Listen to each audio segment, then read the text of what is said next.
बिहार का शिक्षा मंत्री अगर रामचरितमानस को नहीं समझ पा रहा हो तो वो भारतीय जनमानस को और बिहार के जनमानस को कितना समझेगा। तो स्वाभाविक है, इन सारी चीज़ों से इनकी अपनी एक बौखलाहट है। वैसे ये क्षेत्रीय दल हैं, ये बिहार तक सीमित हैं। भारतीय जनता पार्टी ने जिस प्रकार से लोकप्रियता हासिल की है, स्वाभाविक है कि इस तरह के जो राजनीतिक दल हैं जो अपने परिवारवाद और अपने हितों के साधने में सत्ता का दुरुपयोग करते हैं, तो ऐसे लोग स्वाभाविक तौर पर हम जिसका स्वागत करेंगे तो वो उनका विरोध करेंगे। जो राष्ट्रवाद की बात करेगा वो भारतीय जनता पार्टी के एजेंडा से जुड़ गया।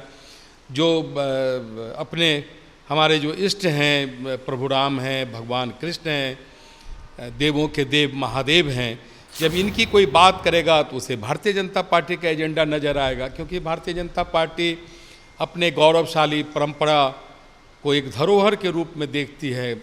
नमस्कार, आप देख रहे हैं द इंडिया टॉप और मैं हूं आपके साथ आत्मजा। आपको बता दें कि बिहार की राजनीति में बहुत सारी चीज़ें चल रही है। एक तरफ बागेश्वर धाम के बाबा धीरेन्द्र शास्त्री आने वाले हैं, तो उनको लेकर के राजद की तरफ से विरोध किया जा रहा है, वहीं बीजेपी की तरफ से उनको समर्थन दिया जा रहा है। दूसरी तरफ शराबबंदी और इसके साथ साथ विपक्षी एकजुटता को लेकर भी कई तरह की चर्चाएं चल रही है। तो फिलहाल हमारे साथ है बिहार के पूर्व उप मुख्यमंत्री तारकिशोर प्रसाद जी। तो उनसे हम कुछ खास बातचीत करते हैं। सर, पहले तो बहुत बहुत स्वागत है आपका। सर, धीरेन्द्र शास्त्री आने वाले हैं पटना और इसको लेकर के राजद की तरफ से विरोध किया जा रहा है, इस पे क्या कहेंगे? देखिए, बागेश्वर धाम के श्री धीरेन्द्र शास्त्री जी का बिहार की धरती पर स्वागत है, क्योंकि आध्यात्मिक जगत के से वो आते हैं और हम सबों के इष्ट देव श्री हनुमान जी के भक्त हैं। तो स्वाभाविक है कि हम लोग कहीं न कहीं भावात्मक रूप से उनसे जुड़ा हुआ महसूस करते हैं। और देखिए, सनातन धर्म के बारे में जो उनका प्रवचन होगा, अपनी बातों को कहेंगे। हमारे जो राष्ट्र पुरुष रहे हैं, प्रभु राम, प्रभु श्री कृष्ण, जिनके जीवन का और उनके पूरे घटनाक्रम का भारतीय जनमानस पर एक बड़ा प्रभाव है। भारत की सांस्कृतिक चेतना, भारत की कई जो हमारी परंपरा रही है, सब ऐसे हमारे इष्ट देवों पर आधारित है जिनके बिना भारतीय जीवन की हम कल्पना नहीं कर सकते हैं। इसलिए बाबा बागेश्वर धाम के श्री धीरेन्द्र शास्त्री जी का हम अभिवादन करते हैं और उनका स्वागत करेंगे।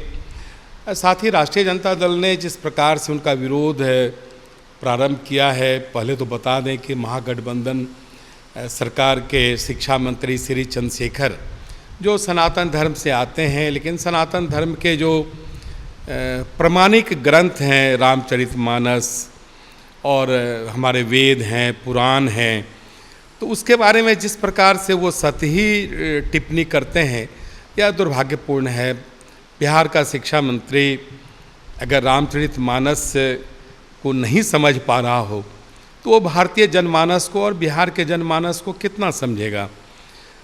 और सनातन धर्म की बात होती है, भारतीय जनता पार्टी भी जो यहाँ के बहुसंख्यक समाज हैं उनके हित की रक्षा करती है। साथ साथ भारत के जितने भी लोग हैं, चाहे वो मुसलमान हों, चाहे हिंदू हों, चाहे सिख हों या ईसाई हों, सबों के हितों की रक्षा भारतीय जनता पार्टी अपने नीतियों के माध्यम से, अपने गुड गवर्नेंस के माध्यम से वो करती रही है।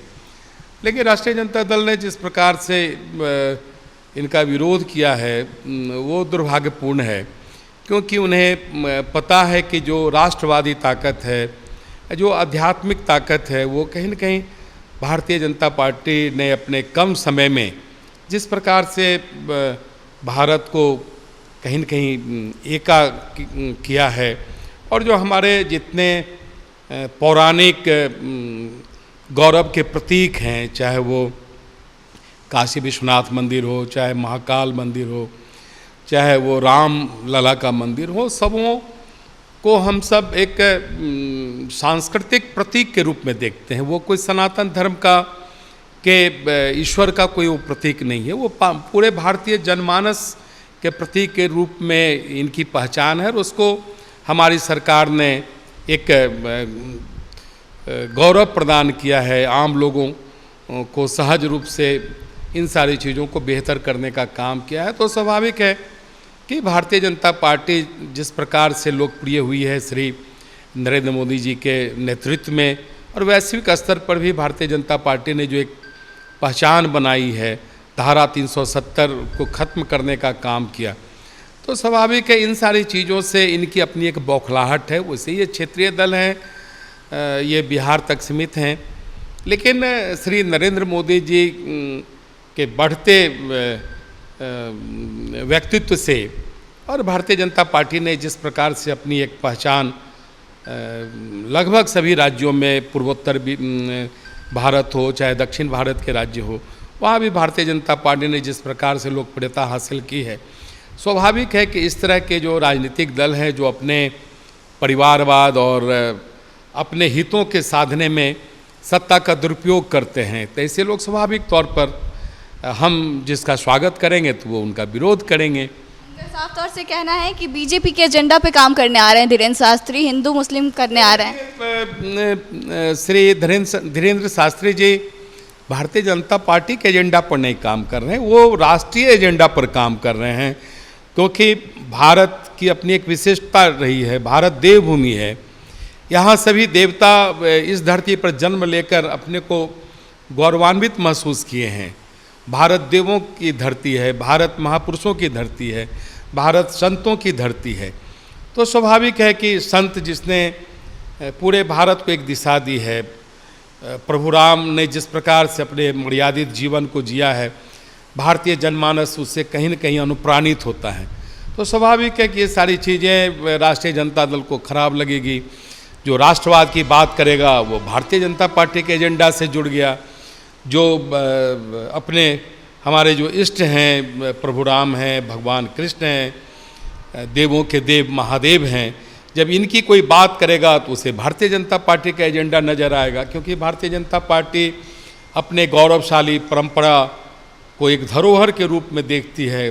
भारतीय जनता पार्टी ऐसे राष्ट्र पुरुषों को अपने राष्ट्र नायक के रूप में देखती है। हमारे लिए वो सिर्फ भगवान नहीं हैं, उन्होंने मनुष्य जीवन को जीकर एक मर्यादा को कायम किया है। तो ये सारी चीज़ें हैं। स्वाभाविक है कि भारतीय जनता पार्टी जब अच्छी बातें करती है तो उन्हें लगता है कि ये किसी संत का एजेंडा है। स्वाभाविक है कि हमारे लिए देश बड़ा है, हमारे लिए राष्ट्र बड़ा है, तो स्वाभाविक है ये चीज़ें उनको खराब लगेगी। बिहार में चल रही राजनीतिक और विभिन्न मुद्दों को लेकर क्या कुछ कहा है तारकिशोर प्रसाद जी ने। फिलहाल इस खबर में बस इतना ही। आगे की तमाम खबरों के लिए बने रहे हमारे साथ, देखते रहें द इंडिया टॉक।